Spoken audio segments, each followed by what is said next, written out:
दोस्तों नमस्कार।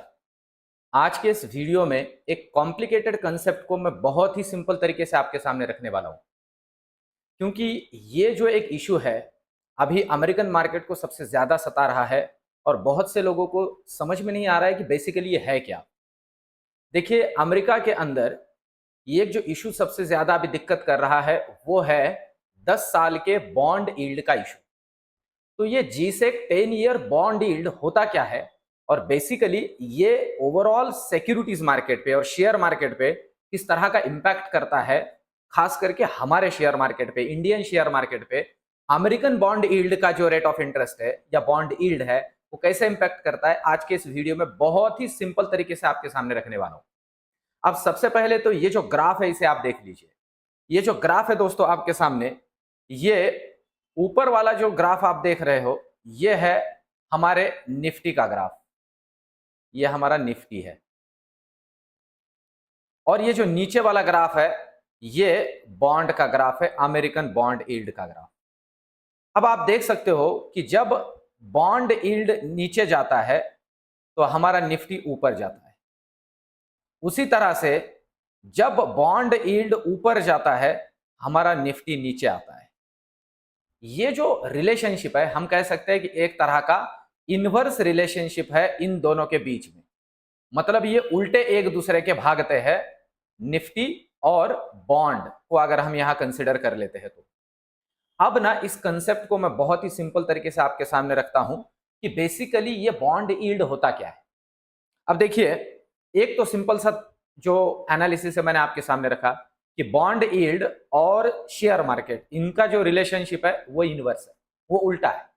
अगर बॉन्ड के इंटरेस्ट रेट जो यील्ड है वो बढ़ता है तो वो मार्केट नीचे आने लगता है। रीजंस मैं आपके सामने रखता हूं।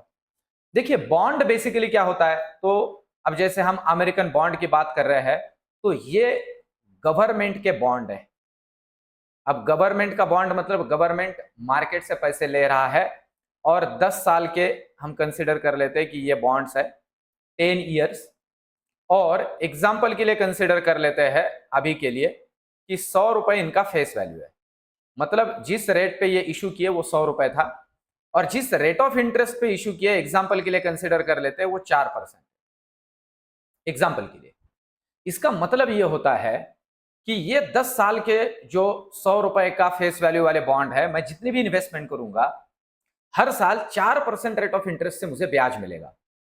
अब इसे कूपन कहते हैं और ये फिक्स है, ये चेंज नहीं होगा।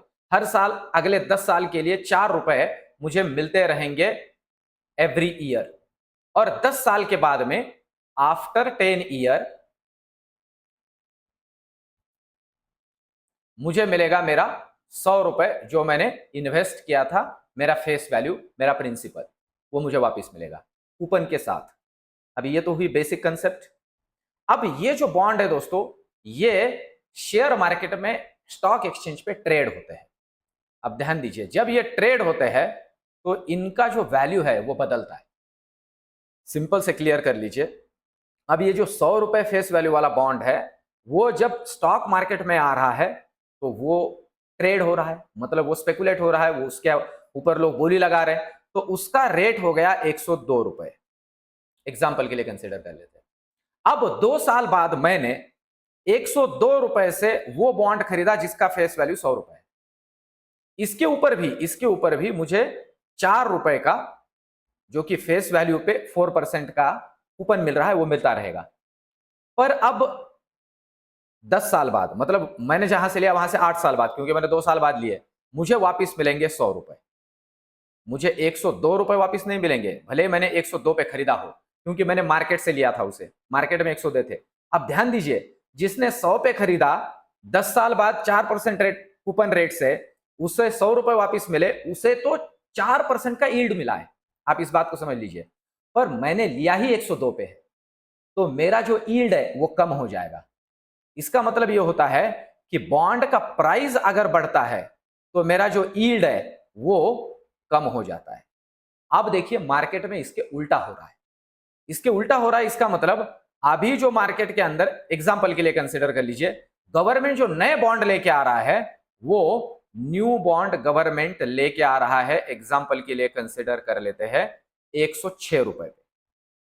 इसका मतलब ये हुआ गवर्नमेंट खुद ही उसे 106 पे लेके आ रहा है।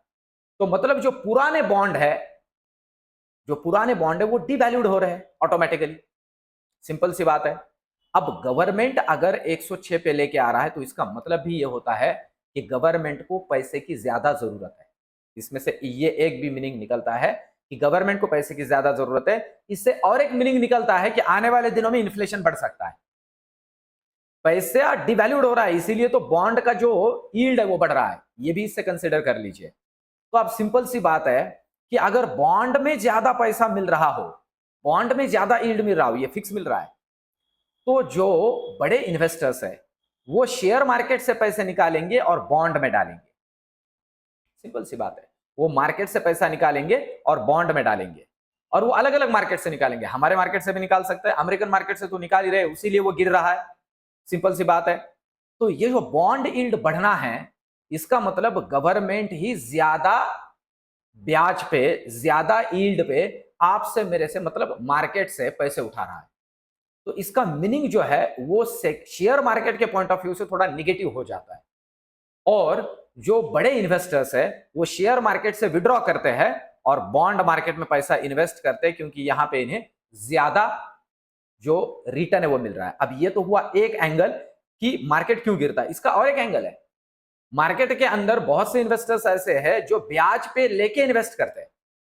अब ध्यान दीजिए, जिन्होंने ब्याज पे लेके इन्वेस्ट किया हो, मतलब कंसिडर कर लीजिए गवर्नमेंट से ही ब्याज पे लेके इन्वेस्ट किया हो, तो गवर्नमेंट रेट ऑफ इंटरेस्ट बढ़ाएगा। इसका ये एक इंडिकेशन है। क्यों? क्योंकि गवर्नमेंट ही ज्यादा रेट पे ले रहा है अभी। तो जिन्होंने ब्याज पे ऑलरेडी लेके इन्वेस्ट किया है उनका नुकसान शुरू हो जाएगा, तो वो भी मार्केट से विड्रॉ करना शुरू करेंगे।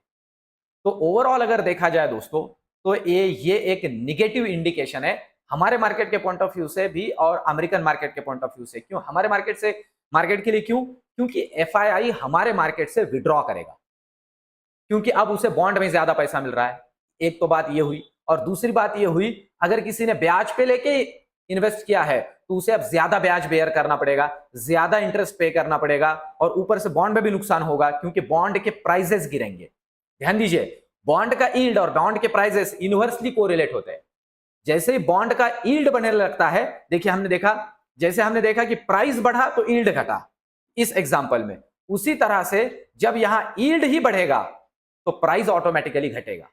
तो ये जो रिलेशन है, इस वजह से अमेरिकन मार्केट कल गिरे, और इसका इंपैक्ट हमारे मार्केट पे भी देखा जा सकता है। ड्यू टू एफआईआई हमारे मार्केट से विड्रॉ कर सकता है।